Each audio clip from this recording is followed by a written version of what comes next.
ஹரே கிருஷ்ணா. நம்ம பகவத்கீதை தொடர்ந்து பார்த்து கொண்டு இருக்கிறோம் ஒவ்வொரு ஸ்லோகமாக. இன்றைக்கி பார்த்தீங்கன்னா அத்தியாயம் 2 ஸ்லோகம் 10ஐயும் 11ஐயும் காண இருக்கிறோம்.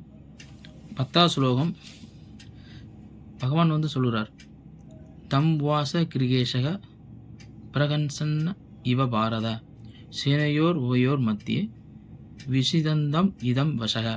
மொழிபெயர்ப்பு: பாரத கூற தோன்றலே, அச்சமயத்தில் இரு தரப்பு சேனைகளுக்கு மத்தியில் துயரத்தால் பாதிக்கப்பட்டிருந்த அர்ஜுனனிடம் கிருஷ்ணன் புன்சிரிப்புடன் பெறுமாறு கூறினார். ஸ்ரீ பகவான் உவாச்ச, அசோசயான் அன்வசோஸ் இத்வம் பிரக்னா வாதம்ச பாஷசே கதாசுன் ஆ கதாசும் ச நானுசோசந்தி பண்டிதக.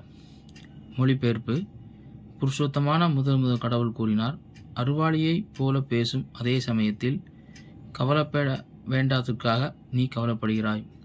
அறிஞர்கள் வாழ்வதற்காகவோ மாண்டவர்களாகவோ வருந்துவதில்லை. ஹரே கிருஷ்ணா. முந்தைய சொல்வதோட பார்த்தீங்கன்னா, அர்ஜுனன் பல வாதங்கள் பகவானோட வச்சு போர் புரிய மாட்டேன்னு சொல்லி இறுதியாக அம்பையும் வில்லையும் போட்டுட்டு ரொம்ப கண்ணீரோடும் வருத்தத்தோடு இருந்திருந்தார். இப்போ இந்த சுலோகத்திலிருந்து இனி வர சுலோகம் பகவான் பேச ஆரம்பிக்கிறார்.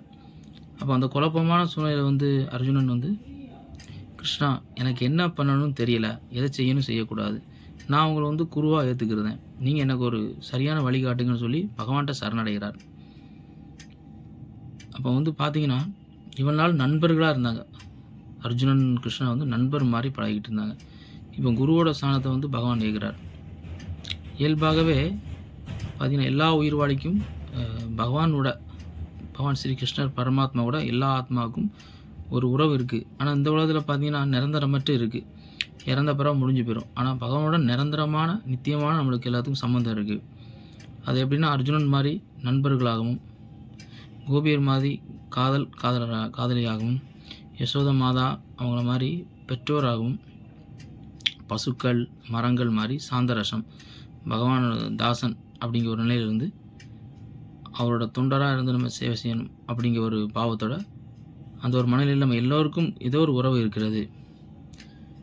அப்போ பார்த்திங்கன்னா இதில் இந்த குருச்சேத்திர போர்க்களத்தில் இந்த பகவான் சொல்லக்கூடிய விஷயம் எல்லாருக்கும் போய் சேரணும் அப்படிங்கிறதுக்காக தான் அந்த போர்க்களத்தில் இறுதியில் பகவான் அர்ஜுனோட இந்த ஒரு பகவத்கீதை என்னும் அந்த உபதேசம் எல்லாத்துக்கும் கிடைக்கணும் அப்படிங்கிறதுக்காக தான் எல்லோருக்கும் போய் சேரணும். இதுக்கு எந்த ரகசியமும் இல்லாமல் எல்லோரும் வெளிப்படையாக பகவான் பேசுகிறாருங்க. அர்ஜுனன் பார்த்திங்கன்னா அறியாமையில் இருக்க மாதிரி ஒரு சூழ்நிலை பகவான் ஏற்படுத்தியிருக்கிறார். நம்ம எல்லோத்துக்காகவும் இந்த பகவத்கீதை பெற வேண்டும், இந்த உபதேசத்தை எல்லோரும் கடைபிடிக்கணும் அப்படிங்கிறதுக்காக. இப்போது அந்த ஸ்லோகத்தை பார்த்திங்கன்னா 10ஆவது ஸ்லோகத்தில் கிருஷ்ணருக்கு ரிஷிகேஷா அப்படிங்கிற ஒரு பேரோட தொடங்குது. பகவான் பார்த்திங்கன்னா நம்ம புலன்களுக்கு எஜமானர். நம்ம ஒவ்வொரு விஷயமும் இந்த கை கால்கள் கண்கள் இந்த மாதிரி புலன்களை பயன்படுத்தி வேலை செய்கிறோம். அதெல்லாம் அனுபவிப்பாளர் பார்த்திங்கன்னா பகவான் ஸ்ரீ கிருஷ்ணர் எஜமானர். அர்ஜுனனுக்கு பார்த்திங்கன்னா குடகேசன் ஒரு பேர் உண்டு. குடகேசனா உறக்கத்தை வென்றவர். நம்ம எல்லோருக்குமே தூக்கம் வருது என்ன காரணம்னா, அறியாமை நம்மளை சூழ்ந்தால் தான், நம்மளை பிடிச்சாதான் தூங்குவோம். அறியாமையில் யார் இல்லையோ அவங்களுக்கு தூக்கம் வராது. இப்போ இந்த உலகத்தில் பார்த்திங்கன்னா 2 விதமாக இருக்கும். சில நேரம் நம்மளுக்கு நோய் இருந்தாலும் தூக்கம் வராது, அது உடல் சம்மந்தப்பட்டது. ஆனால் யார் ஒருத்தங்க ஆத்ம நிலையில் உணர்ந்து பகவானை யார் தெரிஞ்சுக்கிறதாங்களோ, இறை உணர்வை யார் உணர்ந்தாங்களோ அவங்களும் தூங்காமல் இருப்பாங்க. 2க்கும் வித்தியாசம் இருக்குது. நோயினால் அப்படிப்பட்ட ஒரு உறக்கம் இல்லாமல் இருக்குது, அவருக்கு தலைவலி, உடம்பு வலி, ரொம்ப கஷ்டத்தோட மன உளைச்சலோடு தூங்காமல் இருப்பார், அது வேறு. இல்லை நம்மளுக்கு உடம்புல வலி இருந்தாலும் தூக்கம் வராது, அது உடம்பு சம்மந்தப்பட்டது. ஆனால் யார் ஒருத்தவங்க ஆத்மநிலை உணர்ந்து பகவானை தெரிஞ்சுக்கிட்டாங்களோ அவங்களும் தூங்காமல் இருப்பாங்க. அவங்க தூங்கக்கூடாதுன்னு கஷ்டப்பட்டு கண் விழிச்சிருக்கிறதில்ல. இயல்பாகவே நம்ம எல்லோருக்குமே தூக்கம், பசி, தாகம், காமம், கோபம், பொறாமை இந்த எதுவுமே கிடையாது எல்லா ஆத்மாக்குமே.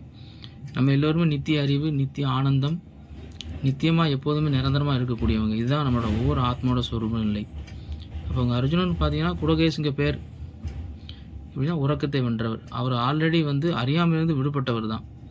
நம்ம எல்லோருக்கும் இந்த பகவத்கீதை உபதேசம் கிடைக்க வேண்டும் அப்படிங்கிறதுக்காக பகவான் அவரை வந்து அறியாமையில் வச்சுருக்க மாதிரி, ஒரு குழப்பமான சூழ்நிலை வச்சுருக்க மாதிரி அவரை கருவியாக வந்து பகவான் தேர்ந்தெடுத்திருக்கிறார். அர்ஜுனன் மூலமாக நம்மளுக்கு எல்லாத்துக்கும் கிடைக்கணும் அப்படிங்கிறதுக்காக. அதனால் அர்ஜுனன் வந்து அறியாமல் இல்லை, நம்ம எல்லோருக்கும் கிடைக்கணும், இந்த பகவத்கீதை உபதேசம் எல்லாருக்கும் போய் சேரணும் அப்படிங்கிறதுக்காக தான் அந்த இறுதியில் போர்க்களத்தில் பகவான் வந்து இந்த உபதேசத்தை கூறுற மாதிரி அமைஞ்சிருக்கு. அடுத்து 11வது ஸ்லோகத்தில் பார்த்தீங்கன்னா, கிருஷ்ணர் வந்து இவ்வளோ நாள் நண்பராக இருந்துட்டு குருவோட ஸ்தானத்தை ஏற்ற பிறகு என்ன சொல்கிறாரு, அர்ஜுனன் முட்டாள் அப்படின்னு சொல்லி கண்டிக்கிறார். அப்போ என்ன சொல்கிறாரு, அர்ஜுனா நீ வந்து கவலைப்பட வேண்டியதுக்காக கவலைப்படாமல் இந்த உடல் சம்மந்தப்பட்ட இதுக்காக கவலைப்படுற, அறிவாளி மாதிரி பேசுகிற. அர்ஜுனன் பார்த்தீங்கன்னா என்ன சொல்கிறாருன்னா, இந்த அரசியலுக்காக போரிட்டு இந்த யுத்தத்தை பெறுதுனா நம்மளுக்கு என்ன கிடைக்க போகுது, இந்த பொன் பொருள்னால ஆட்சினால் வந்து நம்ம துன்பம் தான் கிடைக்க போகுது, அவங்கள கொன்று அப்படின்னு, நம்ம உறவினர்களை கொன்று. அதுக்கப்புறம் என்ன சொல்கிறார், அறநெறி நிறைய வாதங்கள் வைக்கிறார். தர்மம் வந்து அழிஞ்சிடும், பெண்கள் வந்து தவறான வழிக்கு போக வேண்டிய வாய்ப்பு இருக்குது, அவங்களுக்கு கணவன்மார்கள் கொல்லப்படுவாங்க, குழந்தைகள் வந்து பாதுகாக்கப்படாமல் இருப்பாங்க அப்படின்னு பல வாதங்கள் வச்சுட்டு வர்றார்.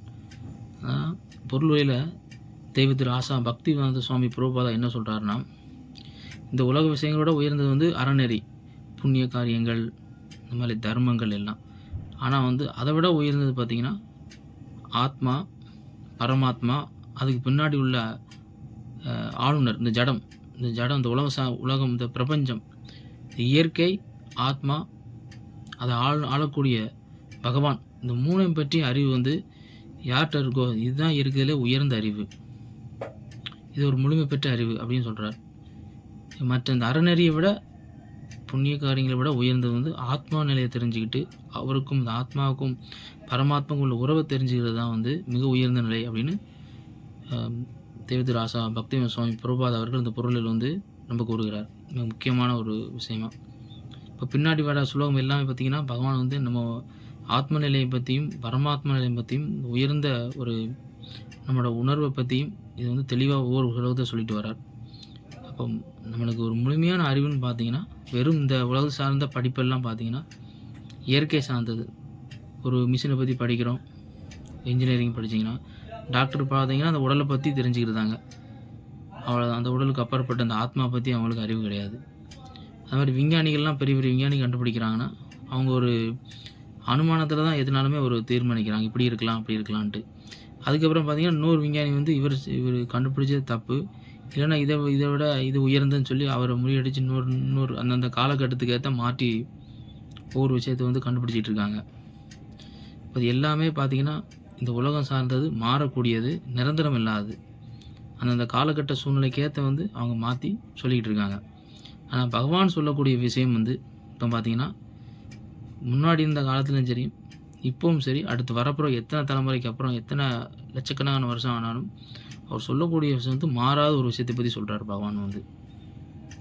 ஏன்னா எந்த ஒரு உயிர்வாளிகளையும் நம்ம அந்த உடல் இயங்குது அப்படின்னாலே உள்ள அந்த உயிர் இருக்கிறதுனால தான் இயங்கிட்டு இருக்கு. எப்போ அந்த உயிர் அந்த உடலை விட்டு போயிட்டோ அப்போவே அந்த உடலை வந்து நம்ம தகனப்படுத்தி அவங்க முறைப்படி வந்து அதை அப்புறப்படுத்திடுதோம், எரிக்கவோ புதைக்கவோ அந்த மாதிரி.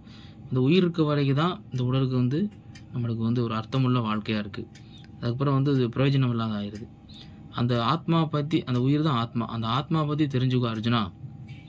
இந்த ஆத்ம நிலை யார் ஒருத்தன் தெரிஞ்சுக்கிறாங்களோ அவங்களுக்கு வந்து அவங்க இந்த உடல் வந்து இந்த உயிர் விட்டு போனாலும், இல்லைன்னா உடலோடு இருக்கும்போது நோய் வந்தாலும், இல்லை வாழ்வதற்காகவும், இல்லைன்னா முன்னாடி இறந்து போனவங்க எதுக்குமே அவங்க வருந்த மாட்டாங்க. அவர் தான் உண்மையான ஒரு அறிஞன் அப்படின்னு கிருஷ்ணா வந்து சொல்கிறார் பகவத்கீதையில். வெறுமனே பல படிப்புகள் படிச்சுட்டு மனப்பாடம் பண்ணுறதுனாலையோ இல்லை இந்த உலகம் சார்ந்த விஷயங்களை தெரிஞ்சுக்கிறதுனாலையோ வந்து அது முழுமையான அறிவு கிடையாது. யார் ஒருவங்க வந்து எப்போதுமே நிரந்தரமாக இருக்கக்கூடிய ஒரு விஷயத்தை பற்றியும், அந்த நிரந்தரமான விஷயம் எங்கேருந்து வந்து நம்ம உயிர், அதை படைக்கப்பட்ட இறைவனை பகவானை பற்றியும், அவருக்கு நம்மளுக்கு என்ன தொடர்பு இருக்குன்னு பற்றி தெரிஞ்சுக்கிறது தான் வந்து முழுமையான அறிவுன்னு வந்து தெளிவாக வந்து பகவான் வந்து கூறுறார். அர்ஜுனா, அதனால் நீ வந்து இந்த அறியாமையினால் இப்படி பேசிக்கிட்டு இருக்க, முட்டாள் மாதிரி பேசாத. இதை பார்க்கறதுக்கு அறிவாளி மாதிரியே இருக்கும், அரசியலை பற்றி பேசுகிறது. அப்புறம் வந்து அர்ஜுனன் சொன்ன குல தர்மங்கள் அழிஞ்சிரும், இந்த உலகம் சார்ந்த விஷயங்கள் எல்லாமே. நம்மளும் பார்த்திங்கன்னா நம்ம துன்பப்படுறதுக்கு எல்லா காரணமே என்ன, முழு காரணம்னா நம்ம அந்த ஆத்ம நிலையை உணராதது தான். பகவானையும் நம்ம ஆத்மானு உணராதனால நம்மளுக்கு வந்து இந்த மாயால பிடியில இருக்கிறதுனால, இங்க நடக்கக்கூடிய விஷயங்கள் எல்லாம் உண்மை மாரியே தெரியுது. நம்மளுக்கு ஒரு வியாதி வந்தாலோ உடம்புல, இல்ல மற்றவங்க மூலமான துன்பம் வந்தாலோ, இயற்கை மூலமா துன்பம் வந்தாலோ, ஏதோ ஒரு கஷ்டம் வரும்போது நமக்கு ஏற்பட்டதான்னு நெனைக்கிறோம். ஆனா அந்த உயிர் பார்த்தீங்கன்னா, எந்த ஒரு சூழ்நிலை வந்து அது பாதிக்கப்படாம இருக்கு. எப்போதுமே அப்படிதான். முன்னாடி அப்படிதான் இருக்கும். இப்பவும் அப்படிதான் இருக்கு எப்போதுமே. ஆனா நம்ம அந்த உடல்ன்னு எப்போ நெனைக்கிறோமோ, அப்போ வந்து நம்மளுக்கு வந்து அந்த வலி தெரியுது நம்மளுக்கு. உடல் மூலமா வியாதிகளோட வலி உணருது. அதான் வந்து இங்க பகவான் சொல்றார். அ அர்ஜுனா வந்து நீ வந்து இந்த உடல் சம்மந்தப்பட்டத பேசிக்கிட்டு, இதுக்காக புலம்புறது வந்து அறியாமையில் உள்ளவன் ஒருத்தன் செய்யக்கூடிய காரியம். அதனால பேசுறது வந்து அறிவாளி மாரி பேசினா கூட, நீ வந்து இந்த உடல் சம்மந்தப்பட்டத நீ இதில ஆழ்ந்து இருக்கிறதுனால, நீ ஒரு குழப்பத்திலேயும், ஒரு தெளிவற்ற நிலையில் இருக்கிற அர்ஜுனா அப்படின்னு முட்டாள்ன்னு சொல்லி பகவான் வந்து திட்டுறார். அர்ஜுனன் வந்து கண்டிக்கிறார். இது வந்து அர்ஜுனன் மட்டும் இல்ல நம்ம எல்லோருக்குமே. நம்ம இந்த உலகத்தில் நடக்கக்கூடிய விஷயங்கள், நமக்கு ஏற்படுற துன்பங்கள், இது எல்லாமே தான் நம்ம வாழ்க்கைன்னு நெனச்சுட்டு, ஒவ்வொரு துன்பத்தை நம்ம வந்து சரி பண்ணணும்னு ஓடிக்கிட்டே இருக்கோம். அது பார்த்தீங்கன்னா, ஒரு விஷயத்த சரி பண்ணும்போது பார்த்தீங்கன்னா, இன்னொரு துன்பம் வருது. ஒரு பணம் இல்லன்னு நெனச்சு அவர் கஷ்டப்பட்டு பணத்த கெடைச்ச பிறகு அது கூட நிம்மதியா இருக்காரா, அது பிறகு வேற ஒரு பிரச்சனை வருது. இந்த மாரி ஒவ்வொரு பிரச்சனையும் நமக்கு அடுக்கடுக்கு வர்றதுக்கு காரணம் என்னன்னா, நம்ம இந்த ஆத்மான்னு உணராதது தான் காரணம். இந்த உடல் சம்மந்தப்பட்ட விஷயங்கள்ல எத்தனை தான் நம்ம வந்து சரி பண்ணிக்கிட்டே இருந்தா கூட, பின்னாடி வந்து அதுக்கு நம்ம வருத்தப்பட வேண்டிய அவசியம் இல்லன்னு கிருஷ்ணா சொல்றார். இந்த உடல் சம்மந்தப்பட்ட விஷயங்கள்ல வர துன்பங்கள நீ வருத்தப்பட்டுக்கிட்டே இருந்தன்னா, அந்த விஷயங்கள குழம்பிக்கிட்டே இருந்து, அதையே பத்தி சிந்திச்சுக்கிட்டே இருக்கிறதுனால, அது வந்து எந்த விதமான பிரயோஜனமும் இல்ல. அதனால யார் ஒரு அறிஞர், ஒரு அறிவாளினா, ஆத்மாவ பத்தியும், பகவான பத்தியும், இந்த உலக விஷயம் எதுக்காக இந்த மாரி நிலை நடக்குது, காரணமானவர் பகவான பத்தி யார் தெரிஞ்சுக்கிறாங்களோ, இந்த ஜடத்த பத்தி எல்லா முழுமையான அறிவு யார் தெரிஞ்சுக்கிறாங்களோ, அவங்க தான் வந்து அறிஞர். அவரு வந்து அ இந்த எல்லாம் அவங்க கர்ம வினைப்படி எல்லாம் நடந்துட்டுருக்கு. பகவான் இயக்கிட்டு இருக்காரு அப்படின்னு உணரும்போது, அவங்களுக்கு ஒரு தெளிவான மனநிலை இருக்கும்.